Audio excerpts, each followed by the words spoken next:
kulanti wacan oo wanaagsan dhageystayaal meel kasta aad joogtaanba halkani waa radio Xamaas oo idinka imanaya ama aad ka dhageysanaysaan barta internetka ee www.hamasonline.com waa maalin sabti ah 9 bisha Afraad ee 2016 ku soo dhawaada warkii caalamka qodobada aan idinku hayana waxa kamid ah wafdi ay hogaaminaysa xildhibaan Qamar Maxamed Saalax Qamar Tareex oo kormeer shaqo ku soo maray waqooyiga buuraha iyo xeebaha gobolka Sanaag warbixin ayaanu idinka haynaa roobabkii guga oo ka curtay meelo kamid ah gobolka Sanaag Dr. Adna Aadan Ismaaciil oo hawlo shaqo ka wada gobolka Sanaag hay'adda Al-Minhaj oo deeq raashin ah u qaybisay dadka abaaruhu saameeyeen ee ku dhaqan magaalada Baran ee xarunta gobolka Sanaag bari wafdi ka socda wasaaradda maaliyadda ee Soomaaliland oo kulan la yeeshay qaar ka mid ah isduwayaasha laamaha dawladda ee gobolka Sanaag xaaladda magaalada Ceergaabo oo degan markii dhawaan dawladdu u diiday dhakhtar uu ku geeriyooday cisbitaalka waxaan u jeedaa jeelka magaalada Ceergaabo kuwaas waa qaar ka mid ah qodobada aan idinku hayo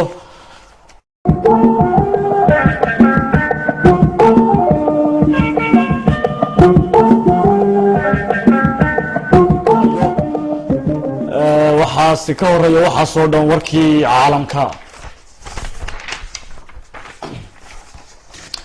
dawladda dalka Djibouti ayaa sheegaysa in markii afraad dib loo soo doortay madaxweyne Ismaaciil Cumar Geele ra'iisul wasaare Cabdulqaadir Kaamil Maxamed ayaa ka sheegay telefishinka qaranka in natiijooyinka rasmiga ah ay tilmaamayaan in Mr. Geele oo xilka markii ugu horeysay qabtay 1999 uu helay codad ku filan si uu ugu guuleysto doorashooyinka la qabtay maalintii Jimcaha saddex xisbi oo mucaarad ah ayaa waxa ay qaadaceen doorashada kooxaha u dooda xuquuqda aadanaha ayaa waxa ay ku eedeeyeen Mr. Geele inuu xadidayo xorriyadda asaasiga ah wasaaradda arrimaha dibadda ee dalka Turkiga ayaa sheegtay in Turkiga iyo Israa'iil ay horumar ka sameeyeen sidii loo soo gabagabayn lahaa heshiis dib u soo celin doona xiriirkii caadiga ahaa kadib 5 sano oo xiriirka xumaa Turkigu waxa ay sheegeen in heshiiska lagu dhameystiri doono kulan kale oo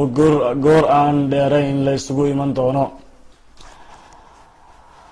afar qof ayaa ku dhintay 12 kalena waxa soo gaaray dhaawacyo kala duwan kadib markii fiidnimadii xalay hoobiyayaal lagu garaacay xaafadaha Waaberi iyo Xamar Jajab ee magaalada Muqdisho inkastoo aanay weli cidi sheegan mas'uuliyadda duqeyntan haddana waxa ilaa 6 hoobiye ku soo dhaceen wadada Raagowgaas ee dhexmarta xaafadda Xamar Jajab ee Muqdisho warkii dunidu waa naga intaas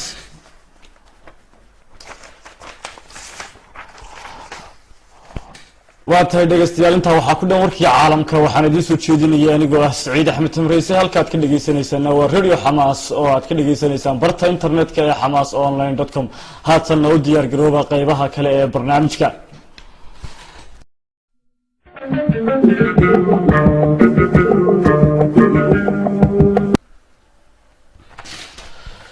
wafdi ay hogaaminaysa xildhibaan Qamar Maxamed Saalax ayaa kormeer shaqo ku soo maray deegaano kamid ah waqooyiga iyo xeebaha gobolka Sanaag wafdiga oo ka koobnaa 5 xubnood ayaa ujeedada socdaalkooda waxa uu ahaa u kuurgelida xaaladaha caafimaad iyo wacyigelinta diiwaangelinta codbixiyayaasha ee soo socota wafdiga ayaa kormeerkooda ku soo maray deegaanada Seeman Gorgor Xidhiidhaale iyo Laasa Surad wafdiga oo la socdeen dhakhaatiir ayaa waxa ay daweeyeen dad gaadhaya ilaa 350 qof xanuunada inta badan ku dhacay dadka ayaa lagu sheegay xarunka oofta loo yaqaano iyo nafaqa daro ilaa 29 qof ayaa u dhintay xanuunada kala duwan laga soo bilaabo sanadkii tegay dhamaadkiisii ilaa horaanta sanadkan xaaladda ayaa qalafsan inkastoo aan weli roobkii ka diin dhulkaasi haddana ma jirto cid ilaa hadda wax ka qabatay dadka ku dhaqan degmada Laasa Surad oo si weyn u soo dhaweeyay waftigaas ayaa waxay u sheegeen in xubno ka tirsan wasaaradda biyaha ee Soomaaliland biyo sahamis ka samaysay deegaankaas waxayna intaa ku dareen in ceel macaan loo qodi doono. xildhibaan qamar ayaa warbixintaas inoo faahfaahinaysa.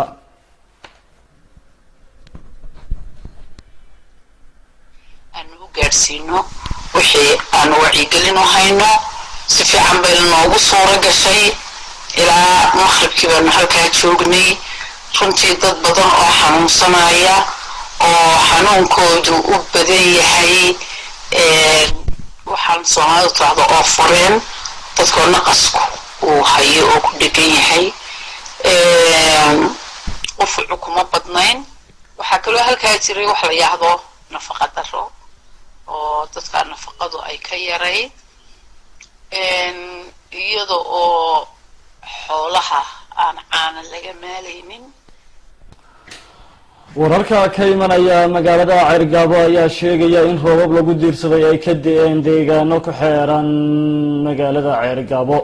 tuulada Yifle oo qiyaastii 18 kilomitir dhanka koonfureed kaga beegan Ceergaabo ayaa la soo sheegayaa in roobab laxaad leh ka da'een. sidoo kale onkodka roobka ayaa laga maqlay meelo ka mid ah dhinaca bariga ee magaalada. wixii ka soo kordhay idaacadaha dambe ayaan idinku soo gudbin doonaa. Dr. Sadna Aadan Ismaaciil ayaa howlo shaqo ku soo gabagabeynaysa magaalada Ceergaabo oo ay muddooyinkii u dambeysay baa joogtay.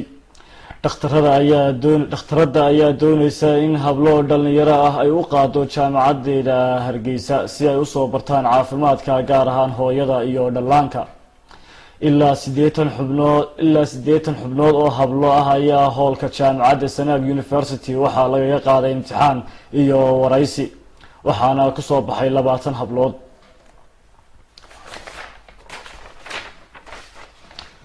hay-adda khayriga ah ee Al-Minhaaj ayaa deeq raashin ah gaarsiisay degmada Baran ee xarunta gobolka Sanaag Bari. hay-adda ayaa la sheegayaa in ay 100 qof gaarsiisay cuntooyin kala duwan. gudoomiyaha gobolka Baran ee Somaliland Cabdixakiin Wahaabi ayaa sheegay in deeqdani soo gaadhay xilli ay dadku u baahnaayeen. dadweynahaasi ayaa halkaa uga mahad celiyay hay-adda deeqda soo gaarsiisay. abaarta ka jirta guud ahaan Somaliland ayaa saameyn ku yeelatay ku dhawaad 40% dadka xoolo dhaqatada ah ee ku nool dhulka miyiga ah.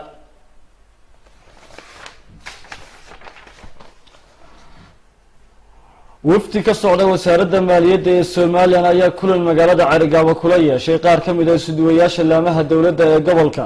ujeedada socdaalka wafdiga ayaa lagu sheegay inay tahay dabagalka in miisaaniyadda sidii loogu talagalay ugu fushay meelihii loo asteeyay. waxaana ay wafdigaas sii joogi doonaan ilaa inta ay hawshooda ka wadayaan gobolka. wixii faahfaahin ee kasoo kordhana idaacadaha iyaga dambe ayaad ku dhageysan doontaa.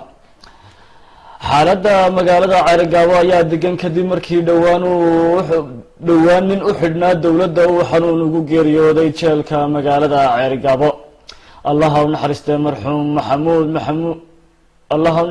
marxuum maxamuud xuseen weerar ayaa lagu aasay magaalada Ceergaabo, waxaana arrinkiisa laga filayaa in lagala hadlo dowladda.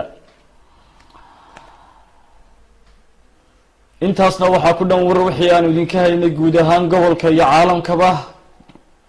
wixii warar ee ka soo kordha waxaan ku dhageysan doontaan idaacadaha yaga dambe. haddii ay ku dhaafaan barnaamijyada idaacaddu waxaad dib uga dhageysan kartaa barta internetka ee www.hamasonline.com.